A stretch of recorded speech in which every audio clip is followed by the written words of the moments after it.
పూరా local. Hi hello నమస్తే, welcome to పూరా లోకల్.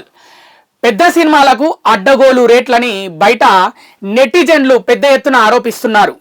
దీనికోసం వారు ఏకంగా కొంతమంది అయితే హైకోర్టు మెట్లు కూడా ఎక్కిన పరిస్థితి. రేట్లేంది ఈ విధంగా పెంచేశారు, ఇది పండుగ సీజన్ కూడా కాదు, మరి ఏంటి మేము ఎలా చూడాలి సినిమా, ఫ్యామిలీతో కలిసి ఇప్పుడు సినిమా చూడాలంటే దాదాపు 3,000 పెట్టాల్సిన పరిస్థితి ఏర్పడింది అని అయితే చాలా మంది గగ్గోలు పెడుతున్నారు.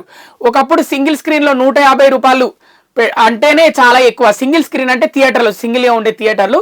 మల్టీప్లెక్స్లు వేరు, మల్టీప్లెక్స్లు చాలా తక్కువ సీట్లు ఉంటాయి కానీ మంచి ఆధునిక సౌకర్యాలు ఉంటాయి కాబట్టి మల్టీప్లెక్స్లో కాస్త రేట్ ఎక్కువగా ఉంటుంది. దాదాపు ఇప్పుడు 300 ఉన్న పరిస్థితి పెద్ద సినిమాలు రిలీజ్ అయితే మల్టీప్లెక్స్లో. ఇప్పుడు అలాంటిది 300 ఉన్న టికెట్ కాస్త 550 అయింది మల్టీప్లెక్స్లో. 500 అంటే టికెట్ బుక్ చేసుకుంటే 580, దాదాపు 600 రూపాయలు టికెట్ ఎక్కడ మల్టీప్లెక్స్లో. ఇక సింగిల్ స్క్రీన్లో 354 రూపాయలు టికెట్ చేశారు అంటే బుక్ చేసుకుంటే దాదాపు 400 వరకు వెళ్తుంది అనమాట టికెట్ పరిస్థితి. సింగిల్ స్క్రీన్లో చూడాలంటే 400 పెట్టాలి, మల్టీప్లెక్స్లో చూడాలంటే 600 పెట్టాలి. ఇప్పుడు కొత్త సినిమా రిలీజ్ అయితే ఇవన్నీ ఏ సినిమా గురించి అంటే పుష్ప 2 సినిమా గురించి. పుష్ప 2 సినిమా అయితే ఇప్పుడు 5వ తారీఖు రిలీజ్ కాబోతుంది. ఒకరోజు ముందే బెనిఫిట్ షోలు వేస్తున్నారు. ఆ బెనిఫిట్ షోలు 1200 ఉంది, 1300 ఉంది టికెట్. ఒక్కొక్క టికెట్ ధర రాత్రి 9:30కు ప్రారంభం కాబోతున్నాయి అనమాట ఈ షోలు. కానీ ఇక్కడ చాలా మంది ఏంటంటే వాళ్ళ ఆరోపణ ఏంటంటే అసలు హీరో అంటే ప్రాణం ఇచ్చే వాళ్ళు ఎవరైనా ఉన్నారంటే వాళ్ళు ఫ్యాన్సే. ఫ్యాన్స్ హీరో కోసం ప్రాణాలు ఇస్తారు, వేరే ఫ్యాన్స్తో గొడవలు పడతారు. ఎందుకంటే బయట ఇవన్నీ మనం చూస్తున్నాం. కానీ ఇక్కడ ఏం జరుగుతుందంటే ఫ్యాన్స్నే మోసం చేస్తున్నారు సినిమా వాళ్ళు, ఆ హీరో ఫ్యాన్స్నే. ఎందుకంటే వాళ్ళు జేబులన్నీ ఖాళీ చేసుకొని హీరో కోసం ఎంతో ఖర్చు పెడుతుంటారు. దండలు, కట్అవుట్లు, కొబ్బరికాయలు, పటాకులు, బాంబులు, అవి వీటి కోసం ఎంతో ఖర్చు పెడతారు. వాళ్ళ జేబులు ఖాళీ అయిపోతాయి. హీరో వచ్చి వాళ్ళకు రూపాయి కూడా ఇయ్యడు, ప్రొడ్యూసర్స్ కూడా వారికి ఏమి ఇవ్వరు, వాళ్ళే అన్ని ఖర్చులు పెట్టుకుంటారు. అలాంటి ఫ్యాన్స్ మరి వాళ్ళకు టికెట్ ధర కాస్త తగ్గించి ఫ్యాన్స్కి అయినా తగ్గించి చూపిస్తున్నారంటే లేదు, ఫ్యాన్స్ జేబులను కూడా దోచేస్తున్నారు. దీనికంతా కారణం ఏంటి మరి? హీరో 300 కోట్లు తీసుకుంటున్నాడు, డైరెక్టర్ 200 కోట్లు తీసుకుంటున్నాడు, హీరోయిన్ 50 కోట్లు తీసుకుంటుంది, మిగతా కెమెరామెన్ వాళ్ళు వీళ్ళు అందరు కలిపి ఒక 100 కోట్లు అవుతుంది. అంటే ఒక 10 ఏళ్ల క్రితం సినిమా తీయాలంటే జస్ట్ 100 కోట్ల బడ్జెట్ అంటే అప్పుడు వావ్ 100 కోట్ల బడ్జెట్ అని ఇట్లా నోరు పెద్దగా చేసి చూసేవారు. ఇప్పుడు ఒక సినిమా తీయాలంటే కనీసం 500 కోట్ల బడ్జెట్ ఉండాలి పెద్ద హీరో సినిమా తీయాలంటే.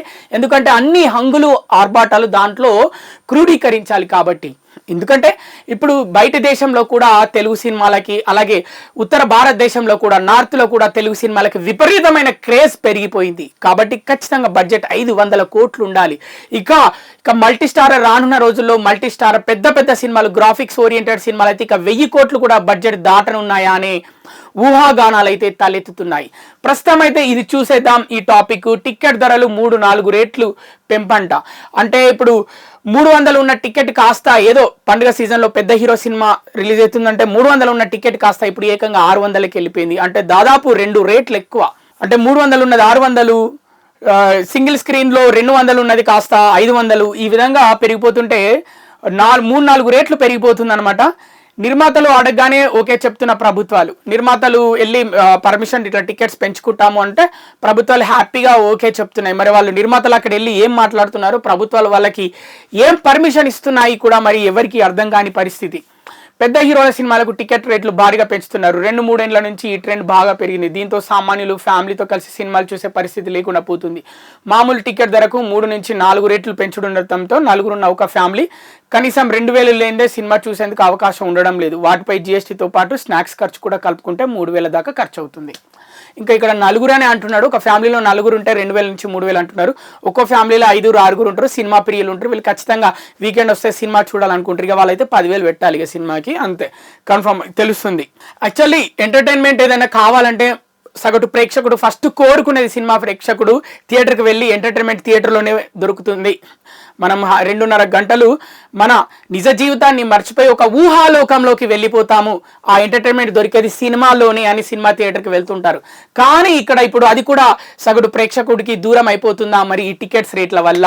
చూద్దాం, ఇంకొంచెం డెప్త్గా తెలుసుకునే ప్రయత్నం చేద్దాము. ఎందుకంటే హైకోర్టు మెట్లెక్కిందంటే ఈ మ్యాటర్ మామూలు విషయం కాదు.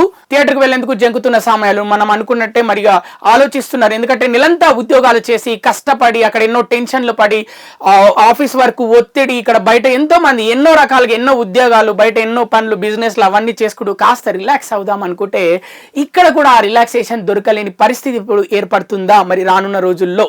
ఫస్ట్ వారంలోనే రాబట్టుకునేలా ప్లాన్. ఇప్పుడు ఫస్ట్ వారంలోనే మొత్తం బడ్జెట్, ముఖ్యంగా ఏంటంటే డిస్ట్రిబ్యూటర్ల ఖర్చు కూడా పెరిగిపోతుంది. ఎవరైతే సినిమా కొనుక్కుంటారో ప్రొడ్యూసర్ దగ్గరికి వెళ్ళి సినిమా మేము థియేటర్లో వేసుకొని మేము ఆడించుకుంటాము, మేము డబ్బులు సంపాదించుకుంటాము, సినిమా బాగుంది, హీరో క్రేజ్ బాగుంది, డైరెక్టర్ బాగున్నాడని ఆ డిస్ట్రిబ్యూటర్కి వాళ్ళ ఖర్చు కూడా పెరిగిపోతుంది అనమాట. ఎందుకంటే ఓవర్సీస్ అలాగే మిగతా రాష్ట్రాల్లో అన్ని లాంగ్వేజ్లలో క్రేజ్ పెరిగిపోతుండడంతో ముఖ్యంగా డిస్ట్రిబ్యూటర్ల ఖర్చు ఎక్కువ పెరుగుతుంది. కాబట్టి సినిమాకు ఒకవేళ యావరేజ్ టాక్ వచ్చినా ఫ్లాప్ టాక్ వచ్చినా ఫస్ట్ వీక్లోనే మనం రాబట్టుకోవాలి, అప్పుడు సేఫ్ సైడ్ అవుతాం, లేకపోతే నష్టాలు చూడొచ్చు అనే ఉద్దేశంతో డిస్ట్రిబ్యూటర్లు కూడా అటు ప్రొడ్యూసర్ని కొంచెం ఒత్తిడి తీసుకురావడం ప్రొడ్యూసర్ పైన, ఈ విధంగా టికెట్స్ రేట్స్ పెరగడం ఇదంతా జరుగుతుంది మార్కెట్లో. అంటే ఇప్పుడు బ్లాక్ మార్కెట్ తగ్గిపోయింది టోటల్. ఇప్పుడు బ్లాక్ టికెట్లు అమ్మే వాళ్ళు లేరు, ఎందుకంటే మొత్తం ఆన్లైన్ అయిపోయింది. ఆన్లైన్లోనే టికెట్ బుకింగ్ జరుగుతుంది. దానికి తోడు ఇది వీళ్ళకు ఒక కొత్త అవకాశం దొరికినట్టు. ఎందుకంటే ఇక డైరెక్ట్ ప్రభుత్వం దగ్గరికి వెళ్ళి టికెట్స్ రేట్స్ పెంచుకుంటే అయిపోతుంది, అంతా ఆన్లైన్లోనే బుక్ చేసుకుంటున్నారు. కాబట్టి అప్పుడు ప్రభుత్వం కూడా ఈజీగా పర్మిషన్ ఇస్తుంది, బ్లాక్ టికెట్ల బెడద ఉండదు. కాబట్టి ఇక నేరుగా పబ్లిక్ మీద భారం మోపేయచ్చు అనే విధంగా ఇలా జరుగుతుంది అని అంటున్నారు. మరి ఇక ఒకప్పుడు ఇక ఎన్ని వసూళ్లు వస్తే ఆ సినిమా అంత హిట్, ఒకప్పుడు ఎన్ని సెంటర్లలో ఆడితే సినిమా అంత పెద్ద హిట్. అంటే సెంటర్లలో ఊరికే ఆడదు, అంటే అక్కడ జనాలు వస్తున్నారు కాబట్టి అప్పుడు 100 రోజులు 150 రోజులు 175 250 రోజులు నడిపించిన పరిస్థితి. దానికి తగ్గట్టుగానే ఆడియన్స్ వచ్చేవారు అప్పుడు థియేటర్కి. అప్పుడు ఆ సినిమా ఎన్ని సెంటర్లో ఆడితే అదే రికార్డు. బట్ ఇప్పుడు ట్రెండ్ టోటల్గా మారిపోయింది. గత 10 సంవత్సరాల నుంచి ట్రెండ్ టోటల్గా మారిపోయింది అనమాట. ఎలా మారిపోయిందంటే ఎంత కలెక్షన్ వస్తే, ఎంత తక్కువ టైంలో ఎంత కలెక్షన్ వస్తే, ఫస్ట్ డే ఎంత కలెక్ట్ చేసింది, ఫస్ట్ వీకెండ్ ఎంత కలెక్ట్ చేసింది, ఇట్లా ఫస్ట్ వీకెండ్ అంటే మొదటి 4-3 రోజులకి ఎంత కలెక్ట్ చేసింది, మొదటి వారానికి ఎంత కలెక్ట్ చేసింది, మొదటి రోజుకి ఎంత కలెక్ట్ చేసింది, బెనిఫిట్ షోలకి ఎంత కలెక్ట్ చేసింది, స్పెషల్ షోలకి ఎంత కలెక్ట్ చేసింది. ఇప్పుడు ఇదే అన్నమాట, మొత్తం ట్రెండ్ మొత్తం ఇదే నడుస్తుంది. దీని మీద మొత్తం మార్కెట్ అయితే ఆధారపడింది, సినిమా మార్కెట్ మొత్తం దీని మీద ఆధారపడింది అనమాట. అలా ఈ మొదటి రోజు ఎంత కలెక్షన్ చేస్తే ఆ హీరోకి అంత క్రేజ్, మొదటి వీకెండ్ ఎంత కలెక్షన్ చేస్తే అంత క్రేజ్, మొదటి వారం ఎంత కలెక్ట్ చేస్తే ఆ హీరోకి అంత క్రేజ్, దాన్ని బట్టే హీరో యొక్క రేంజ్ తెలుసుకునే పరిస్థితి మారిపోయింది సినిమా ఇండస్ట్రీది. దీనివల్ల ఎవరికి దెబ్బ పడుతుందో తెలుసా? దీనివల్ల ఎక్కువగా దెబ్బ పడేది చిన్న సినిమాకే. చిన్న సినిమా రిలీజ్ చేసుకోలేని పరిస్థితి. ఒక పెద్ద హీరో సినిమా రిలీజ్ అవుతుంది, ఒక పెద్ద సినిమా రిలీజ్ అవుతుంది అంటే చిన్న సినిమాలకు థియేటర్లు దొరకని పరిస్థితి, వాళ్ళు రిలీజ్ చేసుకోలేని పరిస్థితి. ఆ పెద్ద సినిమా రిలీజ్ అయ్యి 2 వారాల తర్వాత అప్పుడు కానీ చిన్న సినిమాకు థియేటర్లు దొరకట్లేదు. కాబట్టి చిన్న సినిమాలు ఏం చేస్తున్నారంటే పాపం వాళ్ళు డైరెక్ట్ ఓటీటీలోనే రిలీజ్ చేసుకుంటున్నారు. ఒకవేళ రిలీజ్ చేసుకున్నా కూడా తక్కువ స్క్రీన్లతో రిలీజ్ చేసుకుంటున్నారు. ఒకవేళ వాళ్ళకు హిట్ టాక్ వచ్చినా కూడా అప్పుడు స్క్రీన్లు పెంచుకోలేని పరిస్థితి. అలానే నడిపించుకుంటూ వెళ్ళాలి 2-3 వారాల దాకా. తక్కువ టైంలో ఎక్కువ కలెక్షన్స్ రావు చిన్న సినిమాలకి పెద్ద సినిమాల్లాగా. అదే పెద్ద సినిమాలకు హిట్ టాక్ వస్తే తక్కువ టైంలో ఎక్కువ కలెక్షన్స్ వస్తాయి, ఎందుకంటే ఎక్కువ థియేటర్లో రిలీజ్ చేస్తారు కాబట్టి. ఇంకా ఇప్పుడు ఇవన్నీ జరుగుతున్నాయి కాబట్టి ఏకంగా బాయ్కాట్ ట్రెండ్. ఎట్లా ఈ సినిమాను బాయ్కాట్ చేసేయాలి, ఎందుకంటే ఈ సినిమాను ఆపేసేయాలి, లేకపోతే ఈ సినిమాను చూడొద్దు, మనం ఈ సినిమాకు అసలు వెళ్ళొద్దు, మనం ఈ సినిమాకు వెళ్ళొద్దనే ట్రెండ్స్ నడుస్తున్నాయి సోషల్ మీడియాలో. కొంతమంది నెటిజన్లు ఏం చేస్తున్నారంటే ఇన్ని టికెట్ రేట్లు ఈ విధంగా పెరగడం ఏంటి, మేము మా జీవితంలో ఎప్పుడు చూడలే. ఒక్క థియేటర్లో 1200 రూపాయల టికెట్ అంటే డైరెక్ట్ ఆన్లైన్లో బుక్ చేసుకోవడానికి 1200 రూపాయల టికెట్ అంటే ఎంతవరకు ఎప్పుడు కూడా అలాంటి దృశ్యాలు అయితే ఎవ్వరు చూడలేదు. ఒక టికెట్ ధర 1200 రూపాయలు అంటే. సో అందుకే బాయ్కాట్ చేసేస్తున్నాం సినిమాని అని కొంతమంది ట్రెండ్ చేస్తున్నారు. ఇక ఫైనల్ అసలు ఏంటి ఈ రచ్చ అంతా దేని గురించి జరుగుతుంది అంటే సికింద్రాబాద్లో శ్రీశైలం అనే వ్యక్తి, సికింద్రాబాద్లో నివసించే శ్రీశైలం అనే వ్యక్తి హైకోర్టులో పిటిషన్ దాఖలు చేశాడు.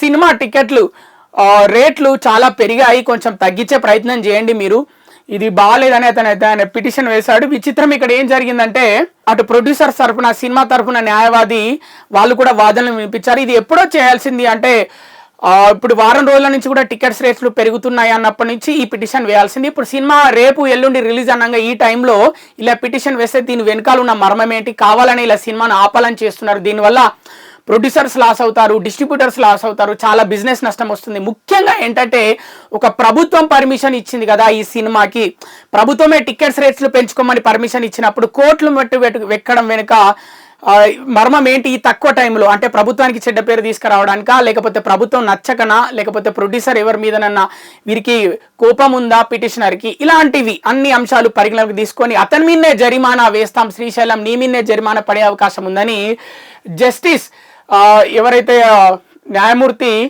ఆయన ఇవన్నీ విన్న న్యాయమూర్తి అయితే చెప్పడం జరిగింది. కాబట్టి ఇక సినిమా అయితే ఆగదు, సినిమా టికెట్ రేట్స్ అయితే తగ్గవు. ఇక ఇంకొకటి చివరిగా అసలు ఇప్పటికిప్పుడైతే ఉత్తర్వులు ఇవ్వలేం అని అయితే హైకోర్టు అయితే స్పష్టం చేసింది. ఇంత స్పాట్లో సినిమా మరికొన్ని గంటల్లో ఒక్క రోజు తర్వాత రిలీజ్ కాబోతుంది అనగా ఈ టైంలో మేము ఎందుకు ఇస్తాము ఉత్తర్వులు, కష్టం కదా, అంతా రెడీ చేసుకున్నారు. కాబట్టి ఈ విచారణను 17కు వాయిదా వేస్తున్నాము. 17కు వాయిదా వేసి అప్పుడు ఈ సినిమా ప్రొడ్యూసర్ని అలాగే డిస్ట్రిబ్యూటర్స్ని ఎవరైతే దీనికి పర్మిషన్ ఇచ్చారో ప్రభుత్వం తరఫున వారిని ఒక సపరేట్ దానికి ఎలా అంటే సినిమా విడుదలకు ముందు 2 రోజుల ముందు పిటిషన్ వేసి ఉత్తర్వులు ఇవ్వాలని కోరడం సరికాదని హైకోర్టు చెప్పింది. బెనిఫిట్ షోలకు సంబంధించి ఎన్ని టికెట్లు అమ్మారు, ఎంత వసూలైంది అన్న వివరాలతో కౌంటర్ దాఖలు చేయాలని నిర్మాతలను ఆదేశించింది. తదుపరి విచారణను ఈ నెల 17కు వాయిదా వేసింది. పుష్ప 2 సినిమా బెనిఫిట్ షోలకు టికెట్ల రేట్లు పెంపునకు ప్రభుత్వం అనుమతించడాన్ని సవాల్ చేస్తూ రంగారెడ్డి జిల్లాకు చెందిన సతీష్ కమాల్ పిటిషన్ దాఖలు చేశారు.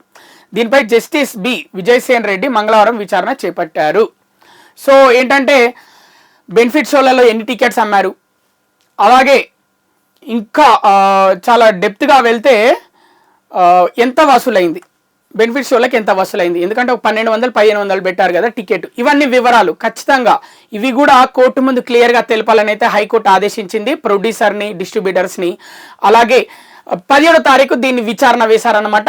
దీనికోసం సపరేట్ ఒక బెంచ్ని ఏర్పాటు చేసింది. సో ఇది 17వ తారీఖు వరకు తెలియనుందనమాట. ఈ సినిమా మరి బెనిఫిట్ షోలకు ఎంత కలెక్ట్ చేసిందని. ఈ లోపు ఇప్పుడు ఇవాళ తారీఖు ఎంత అంటే 5వ తారీఖు సినిమా రిలీజ్ అయితే 17వ తారీఖు వరకు మొత్తం కలెక్షన్ వచ్చేస్తే అంత వచ్చేస్తుంది, తేట తెల్లం అవుతుంది, అన్ని వెబ్సైట్లలో కూడా పెట్టేస్తారు కలెక్షన్. కాబట్టి అప్పుడు హైకోర్టు కూడా పెద్ద ప్రాబ్లం ఏం కాదు. ఇకపైన ఎవరైనా టిక్కెట్లు రేట్ల మీద పిటిషన్ వేయాలనుకుంటే పెద్ద సినిమా రిలీజ్ అవుతున్నప్పుడు ముందుగానే ఒక వారం ముందో ఒక 10 రోజుల ముందో ఆ సినిమా గురించి అంచనా వేసి టికెట్లు రేట్లు పెరిగితే బాగుండదు, సగటు ప్రేక్షకుడికి సినిమా చూసేలా టికెట్స్ రేట్లు ఉండాలని ముందే పిటిషన్ వేయండి ఒక 10 రోజుల ముందు.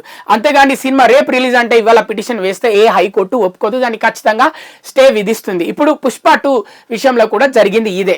ఇవి పుష్ప 2కి సంబంధించిన అప్డేట్స్, సినిమా టికెట్స్, ఆ సినిమా టికెట్ రేట్స్కి సంబంధించిన అప్డేట్స్. మరిన్ని అప్డేట్స్ కోసం చూస్తూనే ఉండండి పూరా local, your choice for local voice.